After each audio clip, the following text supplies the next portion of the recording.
Acorda, criança, papai chegou. Bem-vindo, senhor. Por que trazer um tema como esse, preguiça, para dentro do nosso contexto aqui? Por que trazer esse tema? Quando a gente pensa sobre preguiça, as pessoas elas têm uma percepção muito rasa ainda sobre isso e uma percepção muito simplista sobre esse processo. E aí, muitas vezes a pessoa acha que tudo é preguiça e a pessoa confunde cansaço com preguiça.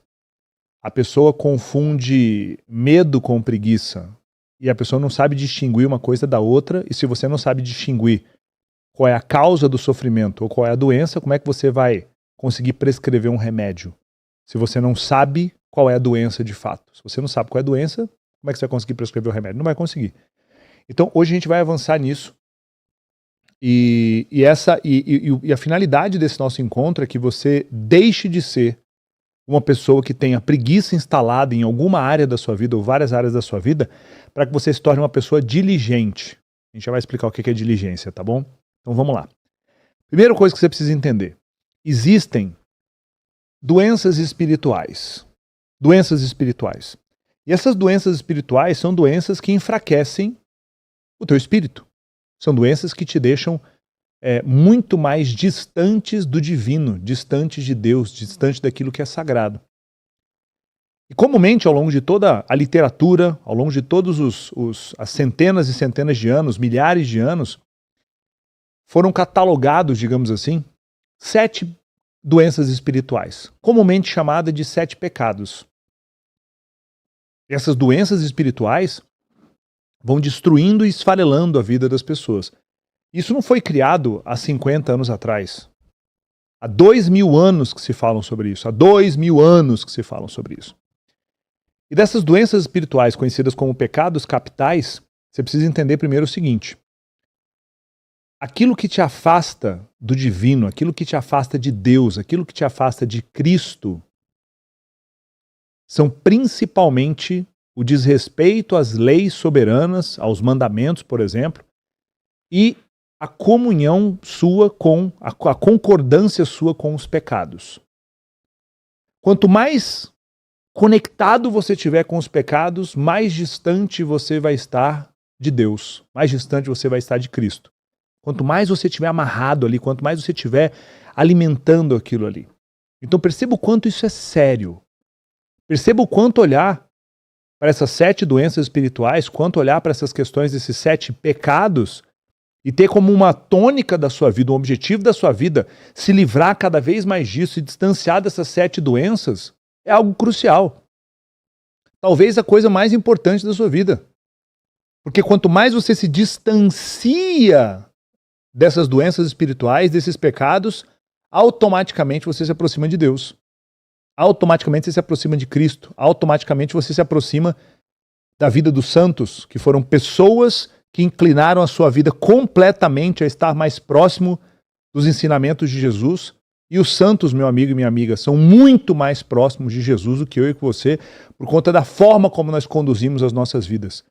Existem camadas de profundidade, de proximidade, existem pessoas que, através do teu comportamento, através da tua vida, através de uma vida de oração, de uma vida dedicada, estão muito mais próximos a Jesus do que outras pessoas. Isso aí é inegável. Se você achar que tá todo mundo, independente do que qualquer pessoa faça, está todo mundo muito perto de Deus, está todo mundo seguindo exatamente o que Jesus falou, você está relativizando até a coisa que não pode ser relativizada.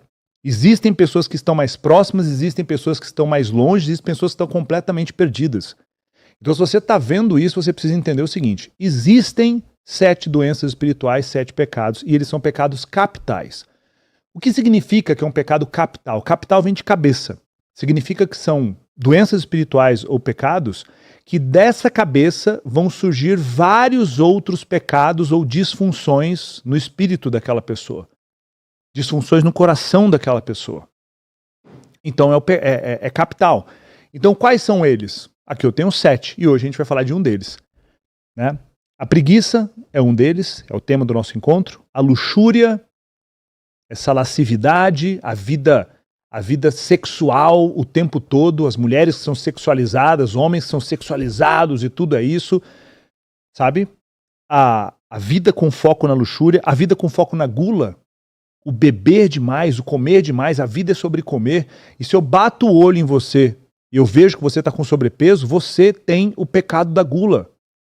Você não tem domínio sobre você mesmo, está completamente errado. Completamente errado, você precisa olhar para isso. Não, mas eu estou saudável. Eu não estou falando sobre saudável, estou falando de você não conseguir dominar a tua boca. Você não conseguir dominar o teu estômago. Você está fazendo do seu estômago o seu Deus. Aquilo que te domina se torna o teu Deus. Se o dinheiro te domina, virou o seu Deus. Se a comida te domina, e o lance é o seguinte, eu consigo ver em você que a comida te dominou.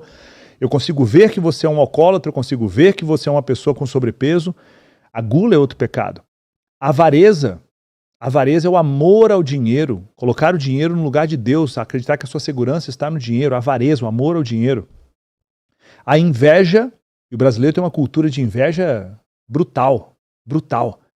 Basta você fazer algum nível de sucesso, basta você ter algum nível de êxito que você vai ver as pessoas descendo a porrada em você, caindo matando em cima de você porque você está tendo algum nível de resultado. Você tem que ser pobrinho, você tem que ser feinho, você tem que ser gordinho, você tem que ser burrinho. Eu acho incrível isso. Você vai lá, a pessoa ela é burrinha e ela faz alguma coisa, as pessoas vão lá, ai, parabéns. Aí a pessoa já começa a se desenvolver, as pessoas criticam. A pessoa é pobrinha, ai, parabéns. A pessoa começa a enriquecer, as pessoas criticam.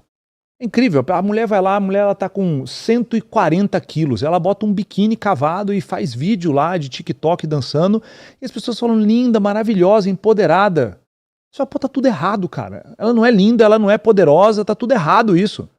Se a gente usa para aquela mulher de 140 quilos tá de biquíni ali, fazendo dancinha de TikTok, mulher que tá à beira de ter qualquer tipo de ataque cardíaco, de problemas severos de doença, a gente olha para aquilo e fala que aquilo é bonito, qual adjetivo a gente vai usar então quando vê uma Gisele Bündchen da vida? Qual adjetivo que a gente usa? Se a gente desperdiçou o linda com aquela mulher. Como é que a gente faz? Então, existe uma disfunção completa em relação a isso, né? Então, inveja é outro pecado. Ira, a incapacidade de regular as tuas emoções, e você sente essa irascibilidade com as pessoas, você sente raiva das pessoas, você, inclusive, ficar chateado com as pessoas não tem a ver com ira. A ira é quando você, inclusive, você sente um nível de emoção tão negativa sobre alguém que você planeja, inclusive, que você deseja, inclusive, o mal daquela pessoa. Você, dentro de você, deseja o mal do outro. Não é ficar raivoso com alguma coisa que aconteceu. Não é? É óbvio, trabalhar a paciência, cultivar a paciência é uma virtude, né, maravilhosa que combate a ira. Enfim, e o último pecado dos mais graves é a soberba, é a arrogância, a soberba. E muitas pessoas são soberbas, né? Muitas pessoas, por exemplo, têm uma soberba muito grande em relação a não querer aprender com os outros. Muitas pessoas nem vêm para encontros como esse, muitas pessoas nem veem um vídeo como esse, uma aula como essa, porque elas falam, não preciso aprender nada com ninguém. É um nível de soberba inacreditável. É um nível de soberba. Quanto mais eu estudo, mais eu percebo que eu não sei nada. Quanto mais eu estudo, mais me dá desespero, eu pensando, caramba, eu queria ter pelo menos uns 300 anos a mais para poder estudar tudo que eu quero estudar e aprender, porque quanto mais eu aprendo, mais eu vejo que eu não sei nada. É impressionante, né? Então a soberba é um outro pecado, e são 7 doenças, e dessas doenças vão se desdobrando muitas das doenças espirituais que assolam a sociedade. E a primeira delas é a preguiça, né? Só que para toda doença existe um remédio, isso é uma coisa importante, para toda doença existe um remédio. E qual é o remédio para preguiça? O remédio para preguiça é algo chamado diligência, tá? Diligência. A gente já tem na tela para colocar a anotação, né? O remédio para preguiça é a diligência. Então, entenda nessa nossa jornada que para você sair de um lugar, você só sai de um lugar se você entrar em outro lugar. Não tem como você ficar em 2 lugares ao mesmo tempo. Para você poder deixar de ser preguiçoso, você tem que se tornar diligente. Para você deixar de ser um procrastinador, você tem que se tornar uma pessoa focada. Para você deixar de ser uma pessoa gorda, você tem que se tornar uma pessoa magra. Você tem que sair de um lugar para ir para outro. Não existe a possibilidade de estar em 2 lugares ao mesmo tempo. Então, esse encontro nosso é uma decisão para você se tornar uma pessoa diligente. Acima de tudo, se tornar uma pessoa diligente. E de onde vem a palavra diligência, né? A palavra diligência vem do latim de diligere, do latim. E diligere em latim significa algumas coisas, né? Mas dentre elas, amar, escolher, preferir. Olha que coisa bonita. A pessoa diligente é aquela pessoa que ama. A pessoa diligente Ainda não, tá? No 1 ainda. Eu peço para mudar, tá? Volta lá. No 1. Obrigado. A pessoa que ama, a pessoa que é diligente é aquela pessoa que ama, que escolhe, que prefere fazer algo. Olha que coisa bonita. Provavelmente quando você é preguiçoso, você está abrindo mão de alguma coisa que é tão valiosa para você, tão importante para você, que isso é uma coisa importante, que vai fazer a sua vida uma vida melhor. Você está abrindo mão daquilo. Você está abrindo mão daquilo que realmente é mais valoroso. E a gente só ama aquilo que é valoroso, aquilo que realmente é importante, aquilo que realmente é incrível. Esse é o amor verdadeiro. E não aquele falso amor, aquele amor de tolo, o amor pela bebida, o amor pela comida, o amor pela luxúria, pelo sexo, pela pornografia, pelos bens materiais, sabe? Então a diligência tem a ver com amar, escolher, preferir. Poxa, isso é maravilhoso. Isso é maravilhoso. E onde está o grande desafio que existe para isso, né, Wendel? Porque a gente simplesmente não sai de uma vida preguiçosa e abraçamos uma vida de diligência. É porque na essência do ser humano existe essa essência fisiológica e física e existe a essência espiritual. Se você é um ser humano de nível inferior, que nunca cultivou níveis mais elevados dentro de você, você vai viver sempre nas suas tendências e nos seus chamados mais baixos, mais carnais, mais primitivos. E aí você vai ter tendências e você vai ter chamados, tá? Você vai ter um chamado. O que te chama é aquela coisa mais primitiva, o que te chama é aquela coisa mais carnal, o que te chama é aquela coisa mais momentânea, mais o agora. Só que existe uma outra tendência, e essa não é do nosso corpo ou da nossa biologia, é uma tendência do nosso espírito, da nossa alma, uma tendência de elevação. E o que nos eleva nos aproxima de Deus. Então você precisa entender que existem sempre dois chamados dentro de você. Aqueles chamados que vão te aterrar e deixar você conectado com as coisas que são carnais e aqueles que te puxam para uma questão mais elevada. Com isso, o que nós percebemos? Quando a pessoa não tem um desenvolvimento espiritual na vida dela, quando a pessoa não tem um desenvolvimento da tua alma, uma busca, né, por descobrir qual é a verdade de fato, e você tem que entender que só existe uma verdade, isso é um ponto muito importante, só existe uma verdade, não podemos relativizar o que é a verdade, não podemos relativizar qual é a nossa experiência fim nessa vida, existe uma verdade só.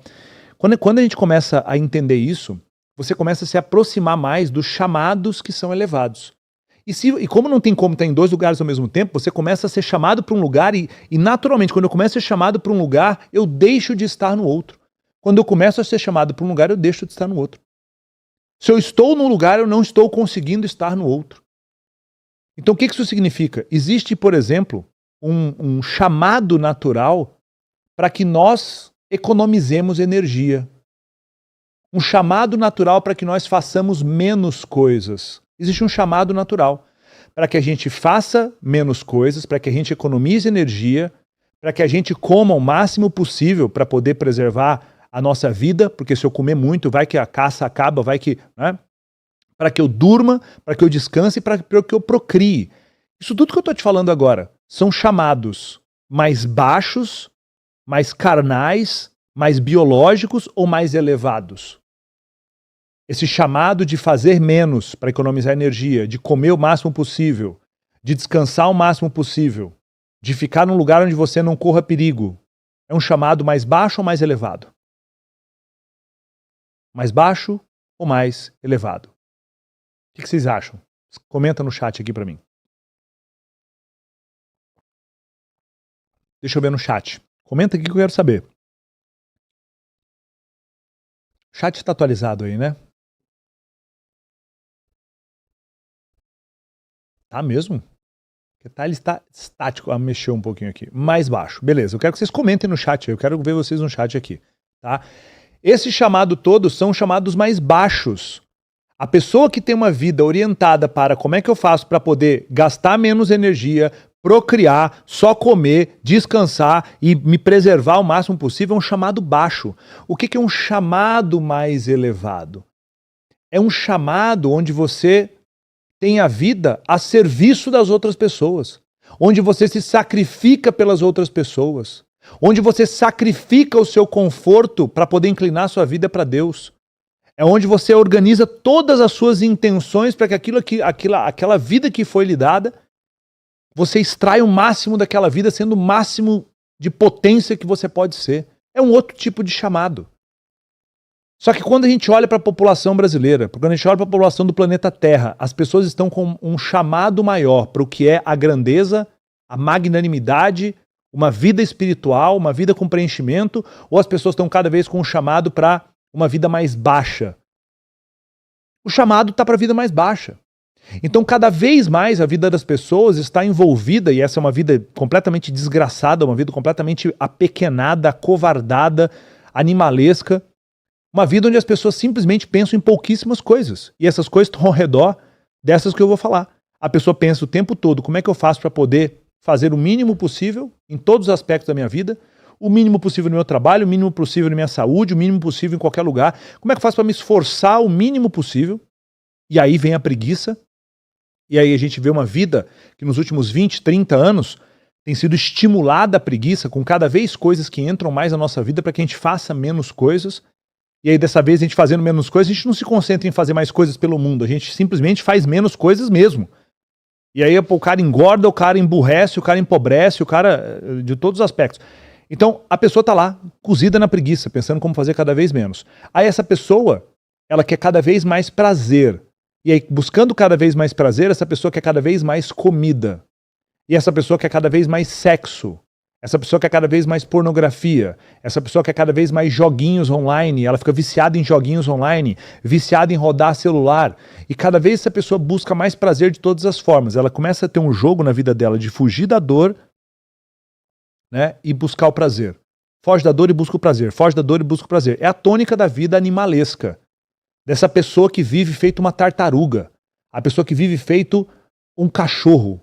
É a pessoa que tem o mesmo nível de desenvolvimento espiritual que um pug. Você entende isso? Esse é o seu nível de desenvolvimento espiritual, igual um pug. Pensa num pug. Olha que deprimente isso. É o teu nível de desenvolvimento. Não dá pra ser assim, porra. Isso é uma vida hedonista. O que é o hedonismo? É a busca pelo prazer. A tônica da vida da pessoa é o prazer. Tudo que eu faço é em torno do prazer. Eu preciso ter prazer. Se alguma coisa me gera um nível de desconforto, eu paro. Ah, o trabalho está me cobrando muito. Ah, está difícil o trabalho. A empresa é tóxica. Você que é fraco. Enzo, fumador de pendrive. É você que é fraco, porra. Você é um cara fraco. Você é uma mulher fraca. A única coisa que você dá conta é de rodar TikTok. A única coisa que você dá conta. Você é fraco. É isso. Você não vai dar conta de nada. Não vai dar conta de construir uma família. Não vai dar conta de construir uma empresa. Não vai dar conta de fazer nada. Nesse momento de encarar a verdade, você tem duas opções. Deixar de ser fraco e começar a construir fortaleza dentro de você, começar a construir diligência, ou se tornar parte daquela base da pirâmide, aquele terço inferior que é completamente massa de manobra, é o gado. É o gado que é manobrado pelos governos populistas que estão aí. Quem vai ser você? Você vai ser o topo da pirâmide ou você vai ser a base? Porque a base sempre vai existir. A gente só vai conseguir mudar esse processo quando a gente tiver uma mudança de uma orientação espiritual na vida das pessoas, quando as pessoas entenderem de fato que a orientação espiritual da vida das pessoas não tem nada a ver do que simplesmente você, não, porque Jesus já morreu na cruz, pagou todos os pecados, eu não preciso fazer mais nada. Meu querido, a tua jornada está só começando. A tua jornada está só começando. Você precisa se aproximar de ser santo. É a jornada para todos nós aqui. Uma vida santa, uma vida onde você segue exatamente quais foram os comportamentos, os hábitos, os ensinamentos de Jesus. É isso. Só que não, as pessoas estão buscando uma vida hedonista. O cara não se sacrifica por nada. Se a sua vida é em torno de prazer, isso que significa que você não se sacrifica por nada. Não consegue se sacrificar abrindo um negócio, não consegue se sacrificar estudando. Você não consegue se sacrificar bebendo água. Meu Deus, se você não bebe água, se você perde por uma garrafa d'água, você vai vencer de quem? Tem gente que não consegue beber 2 litros d'água por dia. É o drama da vida da pessoa. Meu Deus, eu não consigo beber água. Você vai vencer de quem? Você não consegue tomar água, entende? Então, e aí por que a pessoa não bebe água, né? Porque a pessoa muitas vezes ela tá lá, vou beber água, aí eu vou ter que ir no banheiro. eu ouço isso, vocês estão rindo aí, mas é sério. Eu ouço, inclusive, não é contra as mulheres, homens também tem isso, mas mulher tem muito disso. Mas é que eu vou ter que ir no banheiro, e não sei o quê. Aí a pessoa não bebe água. Se você e você não tem que ir no banheiro igual a pessoa vai lá no Quênia, né? Que ela tem que andar para ir na fossa. Não, você vai no seu banheiro, na sua privada, linda. Entende? É isso. Então é uma vida enfraquecida. É uma vida hedonista, uma vida baseada em prazer. E essas pessoas que estão aí, essas pessoas talvez vão trabalhar na tua empresa. Ou essas pessoas são seus concorrentes. Ou essa pessoa é você. Eu não sei, tá? Mas isso está acontecendo. Então, se a sua busca simplesmente foi uma busca baseada por prazer, você foge de tudo que é desconfortável. E aí tem muito da essência da preguiça. Muito da essência da preguiça. A pessoa preguiçosa, ela foge de tudo aquilo que gera algum nível de desconforto. Gerou desconforto, essa pessoa não quer aquilo. Gerou desconforto, eu não estou disposto a pagar esse preço. Tá? Então, essa busca pelo prazer o tempo todo. Só que você não pode confundir preguiça com cansaço. Muitas vezes você tá super estressado de fato, você tá cansado ao horror, porque você realmente se empenhou muito e você naquele dia não quer ir na academia. Isso não é preguiça. Talvez você está exausto, talvez você está perto de um burnout e você fala, não, tenho que ser forte. Nesses momentos, aprenda a diferenciar o que é cansaço do que é preguiça. E seja verdadeiro com você sem ficar contando historinhas. Historinhas pra você, historinha da carochinha, para com isso. Tá? Aprenda a distinguir isso. Quando você tá com preguiça, você tem que fazer porque você tem que combater aquilo. Quando um vírus aparece, você enfia o remédio lá dentro daquele vírus para que aquilo ali seja dissolvido, aquilo seja dissipado. Apareceu um pedaço de preguiça, você tem que ir para dentro daquilo para poder regaçar aquilo ali e não permitir que a preguiça se manifeste na sua vida. Agora, cansaço é um processo que você precisa saber identificar e você precisa descansar. Pô, você tá cansado? Tá cansado, você tem que dormir, cara. Você tá cansado, dorme. Você tá cansado? Para e fica sem rodar o celular durante um dia inteiro. Pega o seu celular e pronto. Sem celular, durante um dia. Vai dormir. Vai ouvir uma música, vai ler um livro, vai fazer uma corrida no parque, vai se conectar com teus filhos, vai no cinema, faz outras coisas que você não fique acelerado. Você vai perceber que um dia você consegue descansar um monte. Talvez você está precisando de umas fériasinhas ali de quinta até domingo, pega um hotel fazenda no interiorzinho aí, um hotel baratinho talvez, tal, e tira um momento de descanso. Não confunda preguiça com cansaço, não é? E você começa a matar a preguiça dentro de você, né, quando você diz que vai fazer alguma coisa de valor para a sua vida e você faz. É quando você diz que vai fazer uma coisa de valor na sua vida e você faz. É isso. Isso aqui melhora a minha vida. Isso aqui me transforma num ser humano de um nível diferente. Isso aqui me aproxima mais de ter uma vida organizada. Sim, faça. Se você fizer, a tua vida melhora. Não tem como não melhorar. Se você fizer, a tua vida melhora. Quando você diz para você que vai fazer aquilo, você vai lá e faz, imediatamente você começa a criar dentro de você um músculo da diligência. Porque perceba, eu disse músculo, eu não falei mecanismo, eu não falei uma coisa mecânica que você coloca lá. A diligência é como um músculo, que ele tem que ser criado. A preguiça é a flacidez. A diligência é o músculo. A preguiça é essa fraqueza. A diligência é esse músculo forte, potente, tenaz, que consegue segurar coisas maravilhosas. Então não tem como simplesmente instalar um músculo em alguém. Isso não funciona. A gente tem que criar musculatura. E a musculatura é criada através de treino. E a gente vai ver isso daqui. Então lembra disso. Diligência tem a ver com amar, tem a ver com escolher aquilo que é o correto, tem a ver com escolher aquilo que vai melhorar e realizar transformações na sua vida. E você tem que decidir nessa nossa aula aqui, você vai ser um ser humano de nível inferior ou você vai ser um ser humano de nível superior? Escreve aí no chat, aqui embaixo, faz esse pacto agora.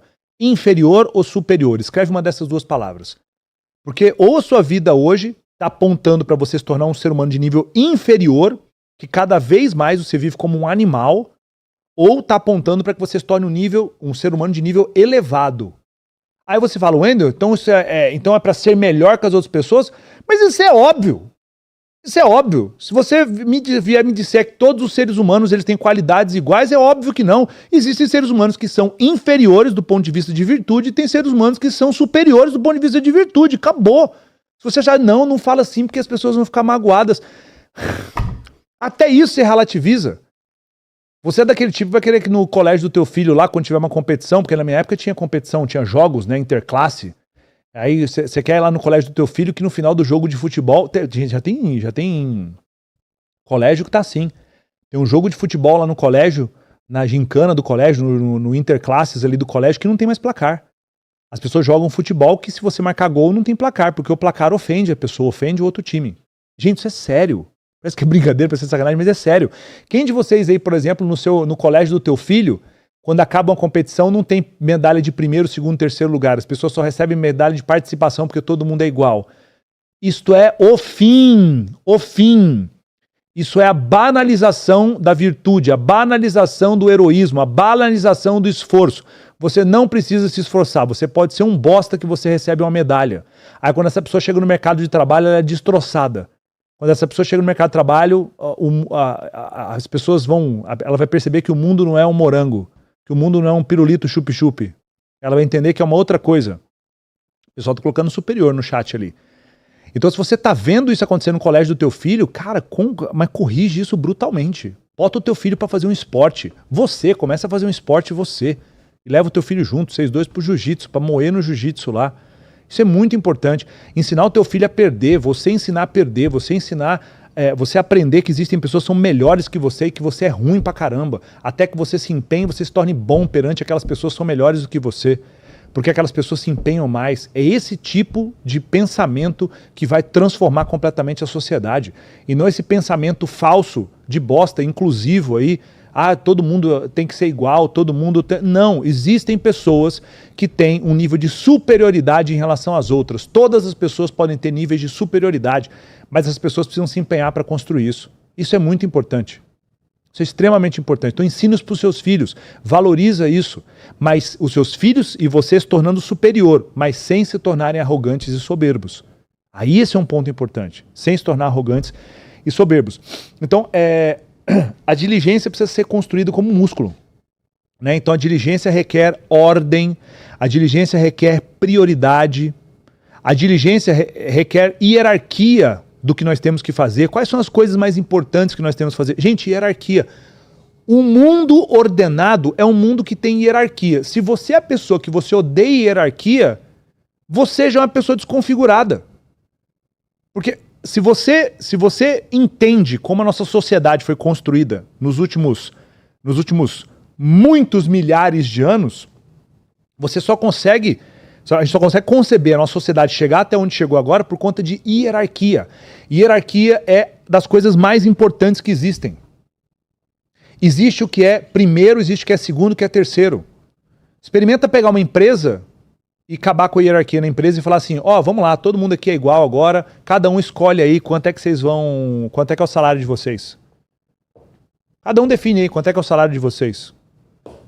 E vocês aí, vocês definem quem vai fazer cada função aí. Essa empresa não dura 90 dias. Se não tiver hierarquia, não dura 90 dias. Se não tiver uma hierarquia em casa, aquela família não dura. Se não tiver uma hierarquia em relação a um governo sério, a coisa não funciona. Tudo precisa de hierarquia. A sua vida precisa de hierarquia. O que é que vem primeiro? O Stephen Covey tem um livro chamado 7 Hábitos das Pessoas Altamente Eficazes. É um livro que mudou minha vida, né? Tem uns 5 livros aí que transformaram minha vida. E os 7 Hábitos foi um deles. E uma das coisas que o Covey fala lá, dentro dos 7 hábitos, é o hábito do primeiro que é mais importante. Né? Primeiro que é mais importante. Aquilo que é primeiro, vem primeiro. Aquilo que é mais importante, vem primeiro. Hierarquia. Qual que é a hierarquia das coisas que você tem que fazer na sua vida? Aí talvez o que acontece é que a hierarquia está sempre trocada. O cara acorda, e em vez do cara acordar e pensar, a prioridade na minha vida agora, que eu acabei de acordar, acabei de abrir os olhos, é o primeiro instante do meu dia, é um presente divino. A prioridade é eu fazer carinho na minha esposa ou no meu marido. A segunda prioridade é eu ir pro banheiro e ter um momento de 5 minutos para eu poder fazer um xixi, para eu poder escovar meu dente, para eu poder arrumar meu cabelo, talvez tomar um banho. É a hierarquia.